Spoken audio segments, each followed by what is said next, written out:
Good morning friends. তো এখন আমি সকালবেলা একটু বেরিয়েছি মর্নিং ওয়াক করতে।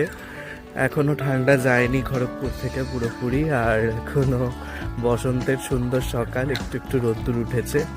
তো আমি বেরিয়েছি হচ্ছে এখন একটু মর্নিং ওয়াক করতে। তো তোমাদের সাথেও দেখাবো এই আইআইটি খড়গপুর ক্যাম্পাসের সকালে শান্ত পরিবেশটা কেমন হয়। তো দেখতে থাকো, সাথে থাকো। এই গাছটাতে দেখো পলাশ ফুলে একদম চারিদিক ভরে গেছে, কি সুন্দর লাগছে। এখন তো বসন্তকাল, আর গোটা রাস্তাটাও বিছিয়ে পড়ে রয়েছে একদম।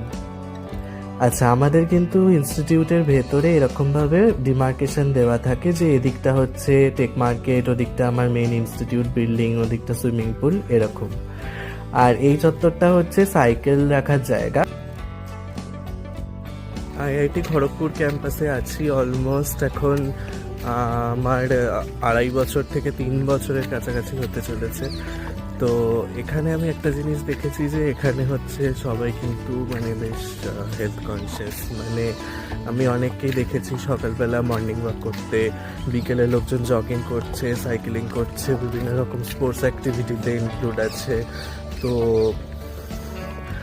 আমি দেখি এটা। আর এখানের যে রাস্তাঘাট রয়েছে এখানে সেটার মধ্যেও কিন্তু একটা প্রপার মানে প্ল্যানিং আছে, যেটা বলছি। যেমন এখানের হাঁটার জন্য যে ওয়াকওয়ে আছে সেটা আলাদা, সাইকেল চালানোর জন্য সাইকেল ট্র্যাক আলাদা, আর রাস্তা তো মেন যেখান দিয়ে গাড়ি যায় সে তো আছে। তো এরকম প্রপার প্ল্যান করা। তো চলো, আমরা এসে গেছি অলমোস্ট ক্লক টাওয়ারের কাছে। তোমাদের ক্লক টাওয়ারটাও দেখিয়ে দিই। ক্লক টাওয়ার হচ্ছে কিছুই না, যেখানে চারিদিক থেকে 4টে রাস্তা একটা জায়গাতে এসে মিলিত হয়েছে, ওই মোড়টা। সেখানে এরকম একটা ক্লক টাওয়ার বানানো হয়েছে, যেখানে প্রত্যেক ঘন্টাতে আর কি টুংটুং করে আওয়াজ হয়, কটা বাজছে সেটা বোঝানোর জন্য। তো এটা একটা ল্যান্ডমার্ক আর কি। আর তার ঠিক সামনেই রয়েছে এই আড্ডা জোনটা।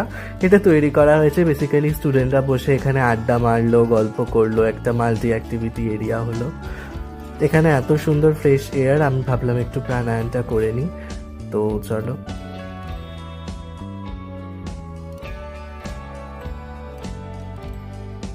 হাঁটতে হাঁটতে চলে এসেছি একদম আমাদের গ্র্যান্ড আইআইটি খড়গপুরের মেন বিল্ডিং এর সামনে। এটা তোমরা অনেকেই দেখেছো। এবং অলমোস্ট এখন 8টা মতো বাজছে। তো আজকের ব্লগটা এখানেই শেষ করছি। এখন আস্তে আস্তে রোদ্দুরও বাড়ছে, গরমও বাড়ছে। এখন হোস্টেল ফেরার পালা। আমার এই মিনি ব্লগটা তোমাদের ভালো লাগলে অবশ্যই আমাকে ফলো করো। Thanks for watching.